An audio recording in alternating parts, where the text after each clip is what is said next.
Hey, how you guys doing? You guys keep clapping. How you guys doing? Are we good? We're having fun. We're in this warehouse full of white people. What's going on? Are they storing white people in here for the winter? I don't understand this.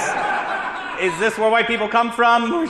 We need 2 Averys and a Brody. Stat. Get them out. It's like an Amazon warehouse of crackers in here. I love it. This is good. We're in a big... There's a garage door on the 2nd floor. I don't quite understand that. I do all my jokes like we're at a dance studio. And I'm like, I can't. Ah! That's my time. I can't. I pulled something. Oh, no. That was an injury. So you wore shoes with no socks. That means you're rich, from what I understand. That means you're wealthy. Nothing says wealth like foot odor and fungus. I'm very... You have colorful socks. You're poor, but you want to look rich. I understand that. That's a good dynamic. We're having fun. There's a big, nice group of white people to the left. Nice. What are you guys doing? There's a big group of white women. You call that a Pilates class. That's what you call that. You guys brewing kombucha? What's going on over there? You guys having fun? Before we get too deep into the race jokes, am I the only Middle Eastern person in here? Are there any more? All right, 1's the limit. Don't let any more in. That's it for tonight, guys. Any more come in here? This is technically a hookah lounge. Let's watch out. Take that up with the city. I don't make the rules. Any more Middle Eastern people come in here, we're going to start selling cell phone accessories in the back. It's going to be bad. It's going to be bad. I like making fun of white people. It's my favorite thing to do. I've never gotten in trouble for it.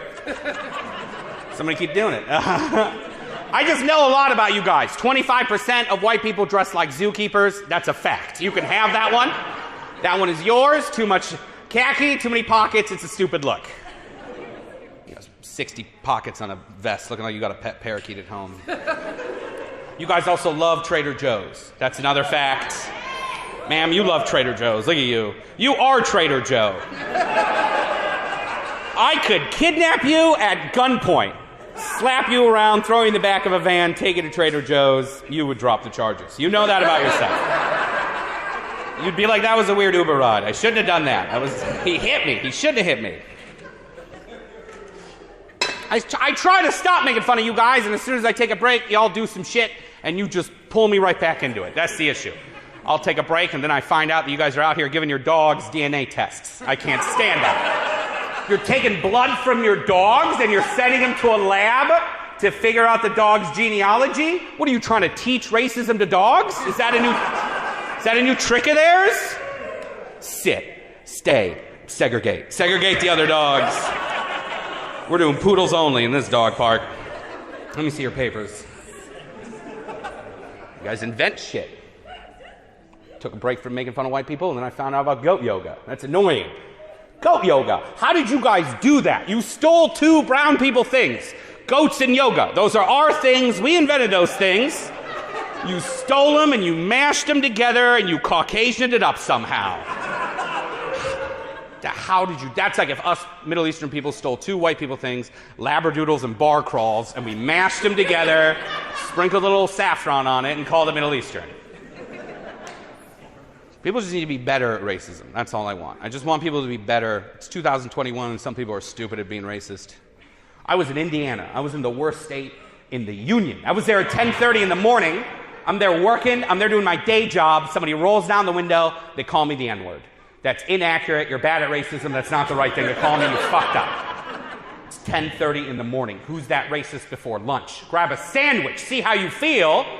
I had to call my employer. I had to call my boss. I was like, hey, man, what's up? Over here in Indiana, just got called the N-word. What do I take, like a half day? How do we handle this? Who do I got to email? I'll email anybody. Tell me who to email. How you doing? You good? You were... What were you doing in there? She's from Indiana. She's from Indiana? Did you call me? You saw where I was going. You stopped me. You stepped on my joke. All right. I was talking about someone called me the N-word in Indiana. They look a lot like you, actually. It turned me on. I don't know why it turned me on. I had to see a therapist about it.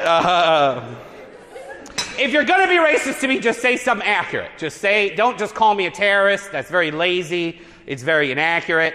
I'd be a terrible terrorist. First of all, I'm fat. I don't see any fat terrorism on CNN. I don't know why. They live a very healthy lifestyle, these terrorists. They're always on the move, eating granola bars. I don't know what it is.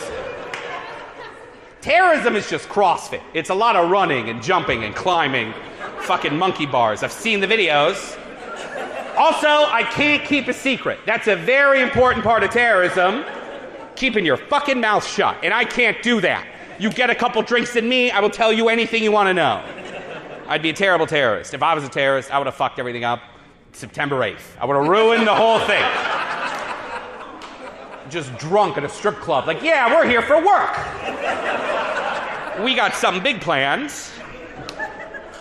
What's going to happen to strip clubs? I feel like strip clubs are in danger. We need to keep them open. They have cultural significance. We need them. Where are strippers going to go if we close them? We can't have them in our homes watching our children. They need to be at strip clubs. But people are grossed out by money. They don't want to touch money anymore because they think it's grosser than the strippers. It's fascinating stuff. So I feel like strip clubs need to automate. Now when you go to a strip club, they're going to have to give you like a wristband.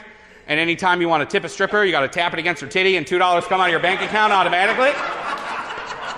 You gotta tap for a tip. That's how you gotta tap a titty for a tip. That's how that works. It's hooked up to your Venmo. It's very convenient. I'm sweating up here, struggling to live. I think I'm the fattest person in this warehouse, which is a fun sentence to say. I am the fattest person in this warehouse. All right. I just want more fat friends. That's all I want. I just want a big group of fat. I want a gang of fat people. We can just do fat people shit. We can go to 2 buffets in one day, you know. But that's hard. We don't live long. That's the problem. There's not a lot of us. We're a lot of fun, but we don't have a lot of mileage. We're like Fiats, all right? We're cute. We're cuddly. We're like pugs. We're very adorable, but we got a lot of health problems. It's a bummer, all right? If you have a pug, that thing is dead right now. You're going to go home. It's just sad. If I buy a 3XL shirt at a thrift store, I know someone died in that shirt. It's a bummer, all right? I don't want that shirt. I want a shirt, not a ghost, all right? I want to live in a town full of fat people, but that's very hard to Google. There's no census that tells you where all the fatties live. You gotta use context clues. You know how you know you live in a city full of fat people? How long the crosswalk timers are. You ever been to Milwaukee? You got 22 minutes to cross the street. An entire episode of 2.5 Men. Because that's who's crossing the street. One guy who's 2.5 Men. He's huge. It's going to take him 30 minutes.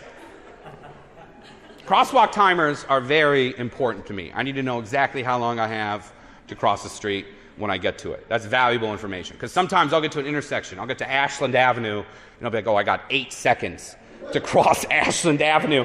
That's half a mile of land. I don't have the endurance to pull anything like that off in 8 seconds. What I'm going to do is I'm going to run out the clock because I need a fresh 30 seconds. That's what I need. Really, I need 45 seconds, but the city of Chicago's not answering any of my emails or phone calls.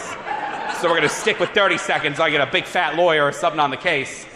If I try to run that in 8 seconds, I'm going to get tired. I'm going to run out of breath. They're going to call the cops.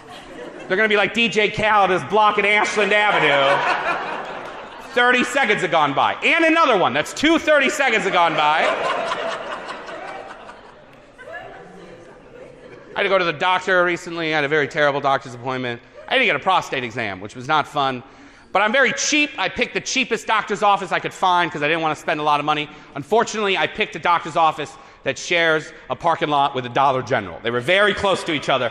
You had to walk through the Dollar General to get to the doctor's office. The waiting room of the doctor's office was the greeting card section of the Dollar General, but I still went to this doctor. This is a true story. I go in, the doctor comes in, he puts a finger in my butt, and while his finger is in my butt, he goes, yeah, man, I gotta go get Mike. And I was like, who the fuck is Mike? Why are we including a second person? Are you stuck? Do you need help? Why are we getting Mike?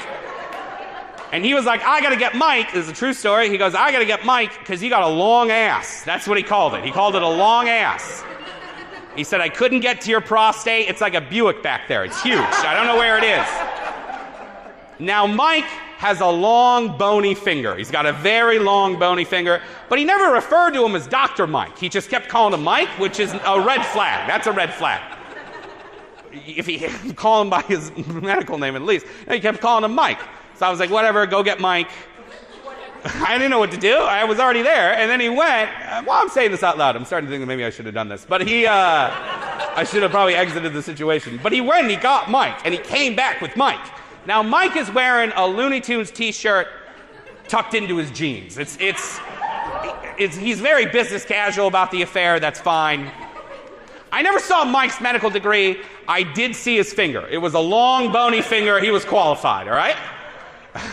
So then Mike puts a finger in my butt, and then Mike gets done, and then he's like, yeah, man, I would get that checked out if I were you. Mike, buddy, this is me getting it checked out right here. This is the checkout. It's not going to go any farther than this. I just had a stranger who works at Dollar General put a finger in my ass. This is it for me, man. Me checking out is me dying, because I'm going to check out. That's what's going to happen. All right, you guys have been great. Thank you very much.